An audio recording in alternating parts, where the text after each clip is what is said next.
하나님께 예배하러 올 때에 잊지 말고 꼭 가져와야 할 것 두 가지가 있습니다. 여러분, 잊지 말고 가져와야 할 것 두 가지를 오늘 예배 자리에 나오실 때 가지고 오셨습니까? 무엇과 무엇입니까? 성경과 찬송입니다. 성경과 찬송이 아니라 감사하는 마음, 하나님 앞에 회개하는 마음, 이 두 가지는 예배의 자리 때마다 늘 가지고 나와야 합니다. 저는 어릴 때부터 신앙생활을 하면서 교회의 절기 중에 항상 생뚱맞다 생각한 절기가 맥추감사주일입니다. 맥추감사주일, 우리가 농사를 짓는 것도 아니고 또 우리는 이스라엘 사람도 아닌데 왜 교회에서는 맥추절을 지킬까? 이게 늘 궁금했습니다. 아니, 하나님 말씀을 보면 유월절도 있고 유월절도 지키라 했고 장막절도 지키라 했고 그리고 3대 절기 중 하나인 이 맥추절도 지키라 그랬는데 왜 유월절 장막절은 안 지키면서 왜 맥추절만 지킬까? 이게 늘 궁금했더랬습니다.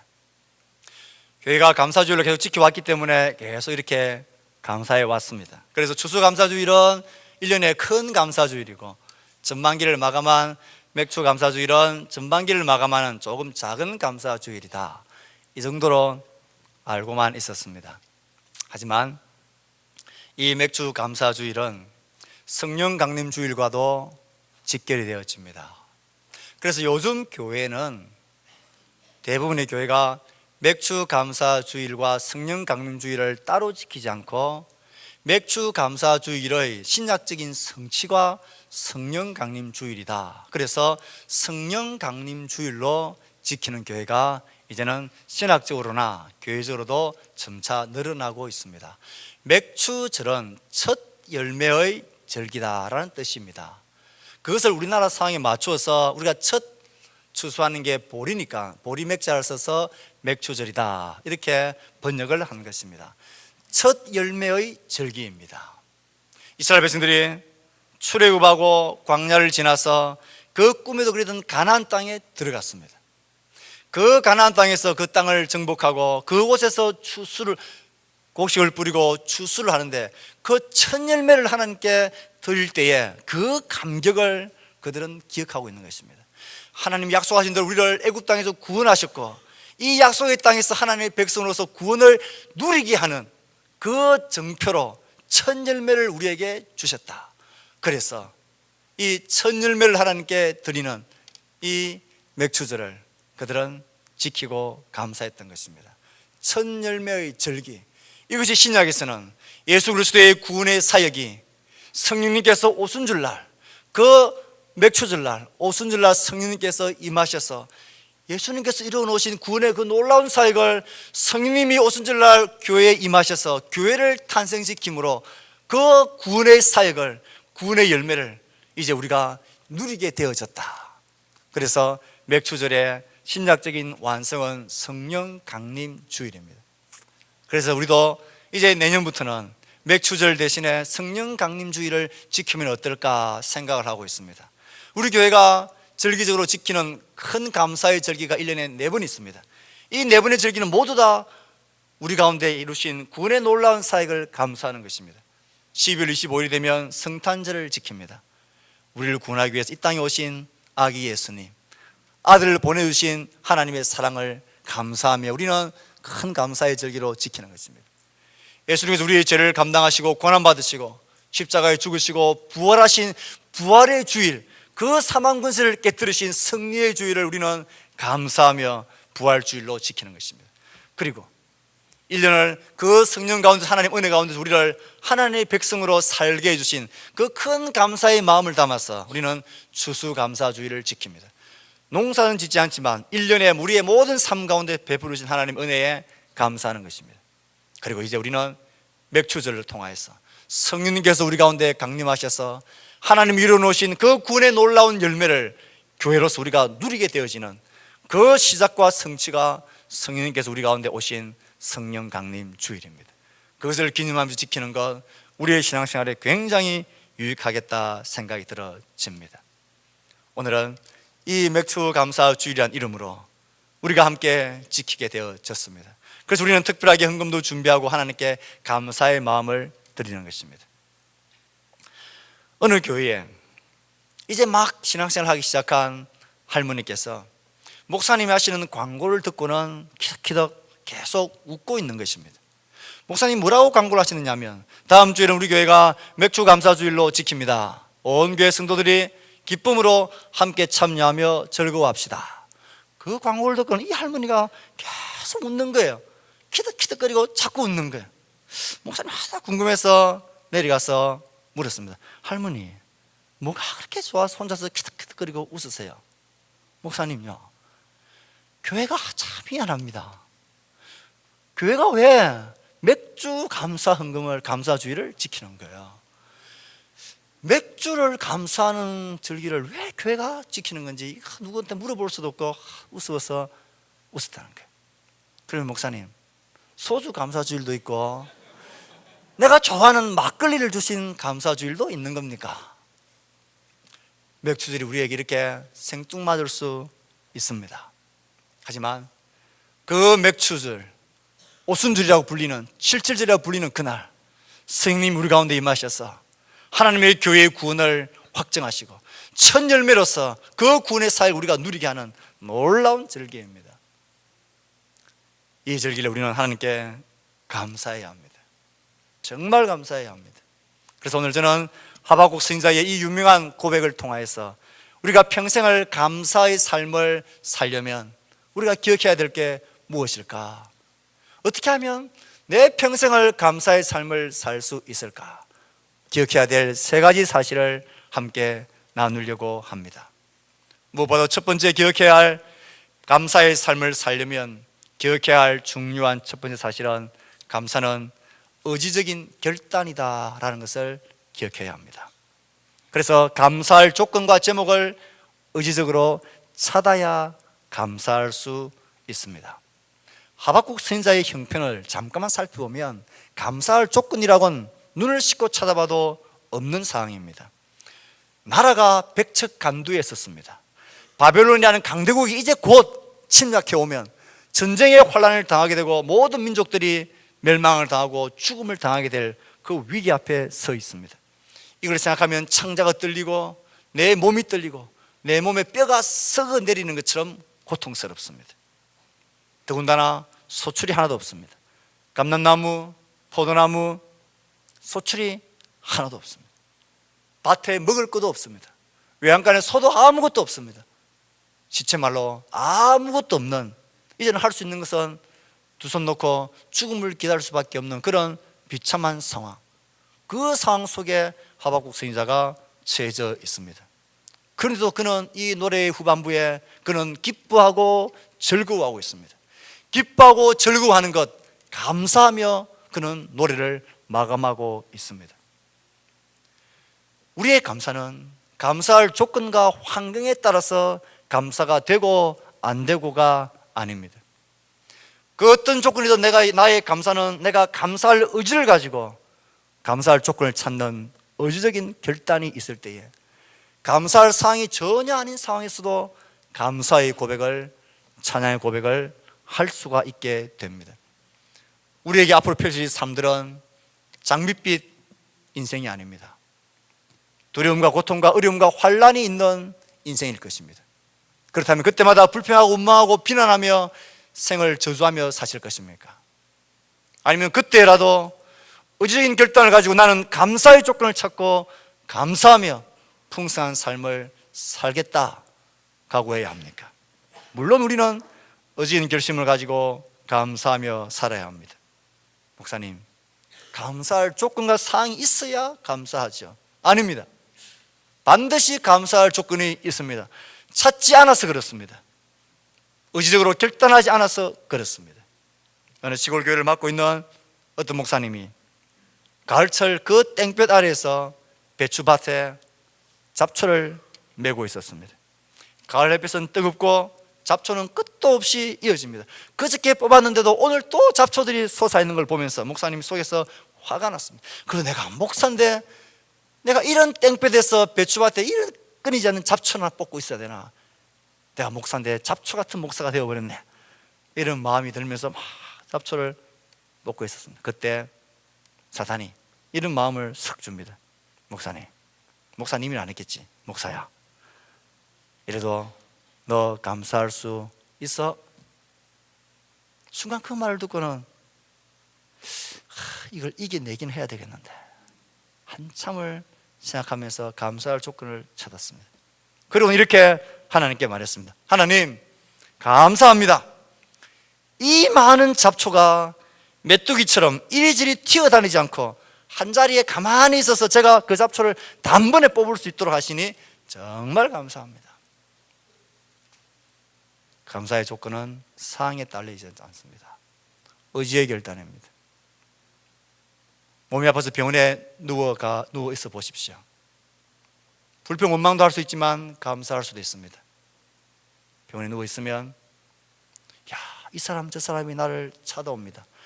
내가 이렇게 소중하고 내가 이렇게 귀한 존재이구나, 내가 이렇게 사랑받는 존재이구나 하는 것을 알게 됩니다. 그것을 보는 거예요. 지금까지 내 평생에 이날까지 큰 어려움 없이 큰 병 없이 지금까지 내가 지내온 시간이 훨씬 많구나, 그것을 보는 거예요. 그러면 감사할 수 있는 것입니다. 감사는 조건과 상황에 달려있지 않고 감사할 조건을 찾는 의지적인 결단에 달려 있습니다. 이 감사에는 아주 독특하고 그리고 틀림없는, 예외가 없는 특징이 있습니다. 감사의 조건은 찾으면 반드시 있다는 것입니다. 또 찾으면, 감사하면 할수록 그 감사가 더 많아진다는 특징이 있습니다. 정말 그렇습니다. 감사의 조건을 찾아서 감사하면 또 감사할 일이 생기고 더 크게 감사할 일이 더 많이 생기는 법입니다. 반대의 법칙도 틀림없이 예외가 없습니다. 감사하지 않으면 감사는 사라지게 된다는 것입니다. 감사가 사라지는 것만으로 끝나면 참 좋겠는데 사라진 그 자리는 불평과 원망과 비난이 반드시 차지하게 된다는 특징이 있습니다. 이건 충격적입니다. 내 마음에 감사란 꽃밭을 가꾸기를 중단하는 순간 그 꽃밭은 그냥 있는 게 아니라 불평과 원망의 잡초밭이 되어져 버립니다. 그래서 감사의 삶을 살려면 의지적으로 감사의 조건을 찾고 또 계속해서 감사를 표하고 말해야 합니다. 지난 수요일 저녁에 저는 사랑의 수고라는 제목으로 설교를 하면서 우리 교회에 필요한 것은 차량을 운전하는 분들이 사랑의 수고를 많이 해주는 게 필요합니다 라고 설교를 했습니다. 수고하고 헌신하는 분들을 강조했습니다. 오늘 말씀을 통해서는 그 반대편의 입장을 한번 강조해 보려고 합니다. 감사를 표하지 않으면 그 감사의 마음에 멈춰버리고 비난과 원망의 잡초가 자라게 됩니다. 이런 경우입니다. 사람의 마음이라는 건 참 이상합니다. 내가 필요할 때 차를 태워주는 그분이 계시면 참 고맙습니다. 감사한 마음이 듭니다. 그런데 그것이 반복이 되어지면 나중엔 이것이 당연하다라는 생각이 들어집니다. 집에서 뭐하노? 운전할 수 있겠다, 차도 있겠다. 내가 부탁하면 내가 내 일을 위해서나 교회 일을 위해서 하니까 당연하게 나를 도와줘야 된다라고 생각을 합니다. 감사하는 마음이 당연시 되는 마음으로 바뀌어져 버립니다. 그러다가 한번 운전을 도와주시는 분들이 개인적인 일이 있어서 제때에 맞춰서 차를 봉사하지 못하게 되면 비난과 원망의 마음이 쑥 자라게 됩니다. 뭐하노? 주의 일이 우선이지 뭐 자기 일이 우선이냐. 비난과 원망의 마음이 쑥 들어옵니다. 감사의 특징입니다. 감사하지 않으면, 감사를 표하지 않으면, 그 감사하는 마음을 멈춰버리면 감사가 일상이 되어져 버리고 그 일상은 비난과 원망의 자리로 대체해져 버립니다. 그러므로 감사는 의지를 가지고 표해야 합니다. 감사하다고, 고맙다고, 내가 덕분에 참 편하게 일하고 섬길 수 있다고, 다 당신 덕분이라고 감사해야 합니다. 그래야 그 상대방도 살고 더군다나 내 마음이 불평과 원망의 잡초로 뒤덮이지 않도록 나를 지키는 방법이 감사를 표하는 것입니다. 이건 가까운 사이일수록 더욱 그렇습니다. 가정에서 부부 사이일수록 더 그렇습니다. 당신 때문에 내가 많은 도움을 얻고 있어. 고마워. 내가 실수하고 한 번씩 분노하고 그랬지만 정말 미안해. 그래도 좋게 이렇게 나를 섬겨줘서 고마워. 당신은 인내, 당신으로 인해 내가 많은 도움을 받고 있어. 다 당신 때문이야. 고마워. 잊지 않고 있어. 표해야 합니다. 말하지 않는 순간 그 마음은 당연시가 되고 불평의 잡초밭으로 뒤덮이게 됩니다. 제가 자란 집안 풍경은 삭막한 풍경이었습니다. 저는 삼형제 중에 둘째로 자랐습니다. 여자가 귀한 집안이었습니다. 그래서 저희 집에 말하지 않아도 다 통하는 가훈 같은 게, 그런 가풍이 있었습니다. 하나는 무소식이 희소식이다라는 것입니다. 여간하지 않고는 안부 전화를 하지 않습니다. 그것이 저는 당연한 줄 알고 살았습니다. 지금도 의지를 가지고 하는 게 참 저는 어색한 경우가 아직도 있습니다. 또 한 가지는 안 주고 안 받기입니다. 특별히 아버지의 생일이 아니고는 가족끼리 뭐 다 알지. 그래서 안 주고 안 받는 게 상식이었고 가풍이었습니다. 그런데 결혼을 해보니까 주고 받는 게 좋더라고요. 결혼을 해보니까 안부를 전하는 게 좋고, 연락하는 게 좋고, 고마우면 고맙다고 말하는 게 좋고, 표하는 게, 그게 행복하게 만들고 우리의 삶을 풍성하게 만들어 주더라고요. 아내의 가정은 그런 가풍이었습니다. 여러분, 작은 감사로 표해야 합니다. 무소식이 희소식이 아니라 안부를 묻고 감사를 말하고 내 마음을 표해야 합니다. 감사한 것을 감사하다고 말해야 합니다. 그래야 내 영혼이 병들지 않을 수가 있습니다. 오늘 집에 돌아가셔서 아내 여러분들은 남편에게 남편으로서 있어줘서 고맙다고 말해야 합니다. 살아 있어줘서 고맙다고 말해야 합니다. 그래도 나를 속을 썩이고 때로는 감정을 터뜨리고 그래도 남편의 자리에 있어줘서 고맙다라고 말해야 합니다. 남편은 여러분, 아내들에게 가서 감사하다고 고맙다고 말해 주십시오. 나 같은 남편 데리고 산다고, 데리고 산다고, 모시고 산다고 참 수고 많다고 감사하다고 말해야 합니다.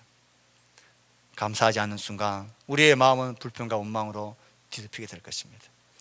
이상한 것이 있습니다. 하나님을 향해서도 이 원리는 똑같다는 것입니다. 우리 교회 주변에는 지난 주일날 감사한 것 명단과 제목들이 쭉 나옵니다. 관심 있는 분들 한번 가만히 보십시오. 감사하시는 분들이 계속 감사합니다. 감사할 줄 아는 분들이 계속 감사합니다. 이건 영적인 원칙입니다. 감사가 끝나는 순간 우리의 삶은 불평과 원망으로 소멸되어지게 됩니다. 평생을 감사의 삶을 살고 싶으십니까? 의지적으로 조건과 환경에 따라 휘둘리지 말고 감사할 조건을 찾으십시오. 찾으면 반드시 있습니다. 감사하면 할수록 더 감사는 많아지고 풍성해지게 됩니다. 감사는 내 영혼의 마음밭을 지키는 하나님의 축복입니다. 두 번째로 감사의 삶을 살려면 이 감사가 나 자신의 영혼을 살기 위한 필요하다라는 것을 인식해야 합니다. 감사의 삶을 살려면 이 감사가 남을 위해서가 아니라 나를 위해서 반드시 필요하다라는 것을 절감해야 한다는 것입니다. 하박국 선지자의 고백을 묵상하다 깨닫게 되는 게 있습니다. 창자가 흔들리고 입술이 떨리고 내 뼈가 썩어내리고 몸은 떨리고 무화과 나무, 포도나무, 감람나무에 소출은 하나도 없고 밭에 우리에도 먹을 것 양식이라고는 하나도 없습니다. 우리식으로 표현한다면 이런 것이죠. 몸은 병들고 직장에서는 잘리고 통장은 온통 빚투성이고 이제 어떤 신용으로도 대출을 받을 길도 막막하고 아는 사람에게 손 내밀기도 이제는 끝이고 기댈 곳 아무것도 없는 상황, 아무것도 남은 게 바랄 게 없는 그런 상황, 말 그대로 죽음과 같은 상황입니다. 이런 죽음과 같은 상황, 절망하며 원망하며 불평하며 그냥 그렇게 신세를 한탄하며 내 인생을 끝내겠습니까?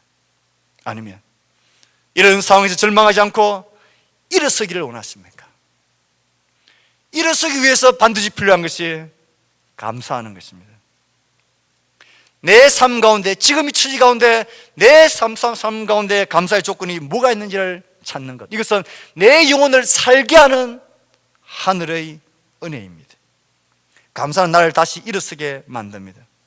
감사는 그 누구에게도 우선해서 나 자신의 회복과 소망을 위해서 반드시 필요한 것입니다.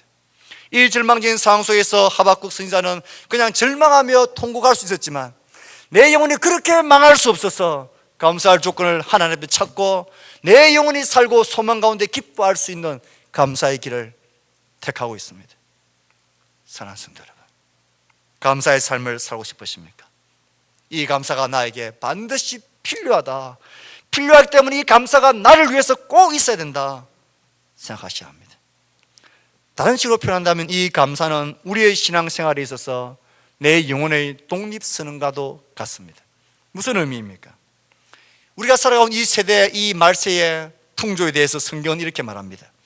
디모데후서 3장 2절에서 사람들이 자기를 사랑하며 돈을 사랑하며 자랑하며 교만하며 비방하며 부모를 거역하며 감사하지 아니하며 거룩하지 아니하며, 이 시대의 풍조와 정신은 감사하지 않는 시대입니다.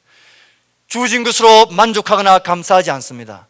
남들과 비교해서 더 많이 더 높은 자리에 오르지 않으면 감사하지 않습니다.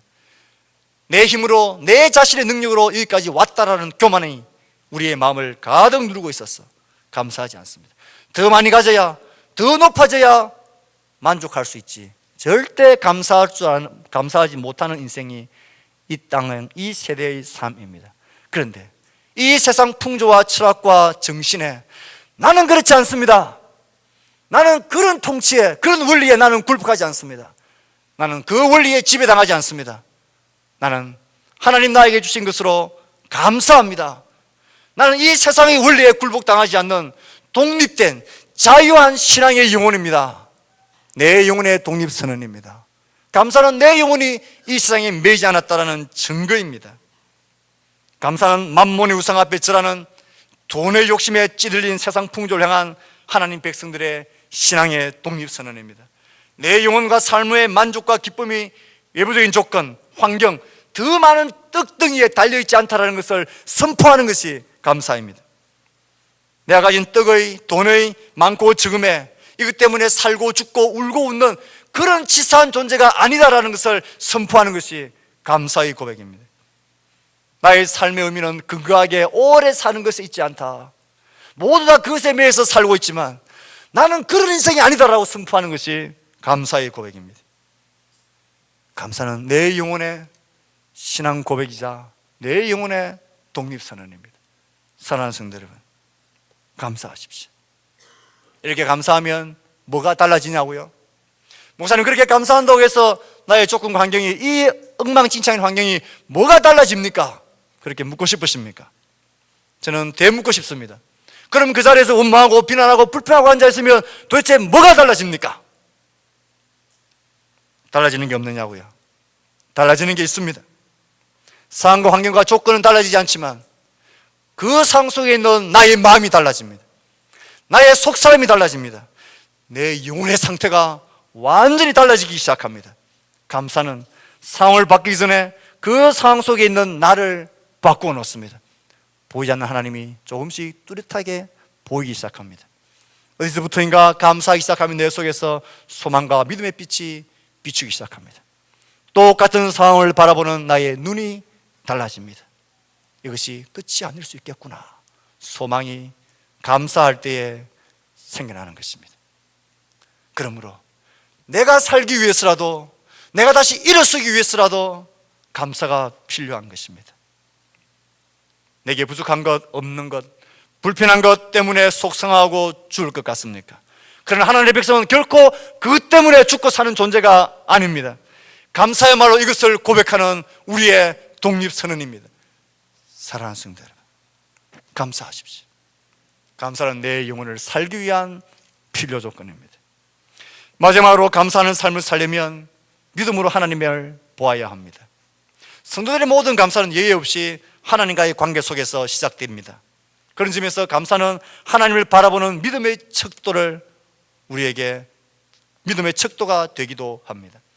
하박국 선지자의 감사는 어디에서부터 시작되어집니까? 나는 여호와로 말미암아 즐거워하며 나의 구원의 하나님으로 말미암아 기뻐하리로다. 주 여호와는 나의 힘이시로다. 예. 하박국 선지자의 즐거움과 기쁨, 감사는 하나님을 보는 것에서부터 시작되어졌습니다. 하나님이 나의 힘이고 나의 구원이다. 우리를 공격해오는 바벨론 그 군대보다도 훨씬 더 강력한 군대가 나의 힘이 아니라 하나님이 나의 힘이고 나의 구원이다. 더 힘센 동맹국이 아니라, 뛰어난 전략가가 아니라, 전술이 아니라, 뛰어난 지형지물이 아니라 하나님이 나의 힘이다. 하나님을 바라볼 때에 그 절망 가운데서도 감사할 수 있습니다. 오로지 하나님이 우리의 구원이십니다. 똑같은 원리가 우리 가운데 적용되어집니다. 사랑하는 성도 여러분, 우리들은 우리의 조건과 상황이 결핍되어지고 부족해서 고난과 고통의 험난한 삶 때문에 망하는 하나님의 백성은 단 한 사람도 없습니다. 성경이 그것을 우리에게 분명히 말해줍니다. 이스라엘 백성들이 광야 40년을 지날 때에 첫 세대, 그들은 하나님 앞에서 다 멸망을 당했습니다. 왜요? 굶주려 죽은 사람은 한 사람도 없습니다. 목말라 죽은 사람도 한 사람도 없습니다. 적군에 피해서 죽은 자도 없습니다. 하나님을 원망하고 하나님을 바라보지 못했던, 감사하지 못했던, 하나님 보지 못하는 그 불신 때문에 그들은 죽임을 당하였습니다. 그들은 마실 물이 없고 먹을 고기가 없을 때마다 하나님께 대하여 원망했습니다. 돌을 들어서 그의 하나님의 종 모세를 치려고 했습니다. 금송아지나 만들고 다시 애굽으로 돌아가자. 그런데 보십시오, 그들이 눈을 들어서 의지를 가지고 감사할 조건을 찾았다면 얼마든지 감사할 조건이 있었습니다.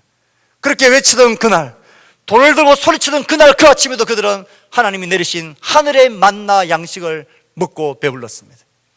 돌을 내리치던 그때에도, 하나님이 없다 애굽으로 돌아가자 외치던 그때에도 하나님의 은혜의 구름 기둥은 그들을 그 강렬한 햇빛으로서도 그들을 보호하고 덮고 있었습니다. 그들 자신이 어떻게 출애굽했고 어떻게 하나님의 능력이 우리에게 나타났는지 자신이 경험했습니다. 그 무엇보다도 자기 자신이 최고의 증거자 아닙니까? 그런데도 그들은 하나님을 보지 못했습니다. 아니, 하나님을 보려고 하지 않았습니다. 우리의 삶의 모든 감사와 믿음은 하나님을 바라보는 데 시작되어집니다. 감사할 조건과 환경이 없는 것이 아니라 이 하나님을 바라보는 믿음의 눈이 우리 가운데 없는 것입니다. 찾으면 반드시 있습니다. 감사하면 더 큰 감사가 우리 가운데 따라오고 넘치게 된다는 것. 절망과 포기와 좌절의 삶을 사시겠습니까? 내 영혼을 살기 위해서라도 감사를 찾고 하나님을 바라보는 믿음으로 서시겠습니까? 하나님을 바라보는 것이 우리에게 필요합니다. 성경은 우리에게 너희는 무엇을 먹을까 입을까 마실까 염려하지 말라 그랬습니다. 왜 염려하지 말아야 합니까? 왜 염려할 필요가 없습니까? 내 삶 가운데 그것이 필요 없어서입니까? 아닙니다. 하나님이 그것을 아시기 때문입니다. 그 하나님을 내가 바라보기 때문입니다. 그러므로 우리는 하나님을 바라볼 때에 불평과 원망 대신에 감사와 믿음으로 설 수 있습니다. 말씀을 맺을까 합니다. 사랑하는 성도 여러분, 불평하고 원망하며 변하지 않는 환경 속에서 낙망하시겠습니까? 이것을 아시고 바라보시는 하나님, 그 믿음으로 하나님을 바라보시겠습니까? 똑같은 상황과 조건 속에서도 우린 감사로 기뻐하고 즐거워하는 삶을 살 수 있고 원망하고 불평하고 비난하는 삶을 살 수도 있습니다. 감사는 상황이나 조건이 아니라 의지적인 결단에서 시작되어집니다. 단연코 말하는데 감사할 조건이 없는 것은 단 한 군데도 없습니다. 찾으면 반드시 있고 감사하면 더 큰 감사가 내 삶에 있는 것을 알게 됩니다. 감사의 영을 개발하십시오. 내 영혼을 이 세상에 감사하지 못하는 욕심과 탐욕의 세상을 향하여 감사를 표함으로 나는 신앙의 독립선언을 하나님 앞에서 하십시오. 감사는 나를 변화시킵니다. 환경을 변화시키기 전에 나를 변화시키는 하나님의 능력이 되고 나를 변화시키면 하나님은 상황도 바꿔놓으십니다. 낭망하지 마십시오. 하나님이 살아계시고 하나님이 내 안에서 감사의 제목을 끄트리지 않으실 것입니다. 찾고 구하는 자, 하나님을 믿음으로 바라보는 모든 자에게 감사의 놀라운 축복이 넘쳐나게 될 것입니다. 이 풍성한 감사의 삶을 살아가는 행복한 주의 백성들 다 될 수 있기를 주의 말씀으로 축복합니다. 아멘.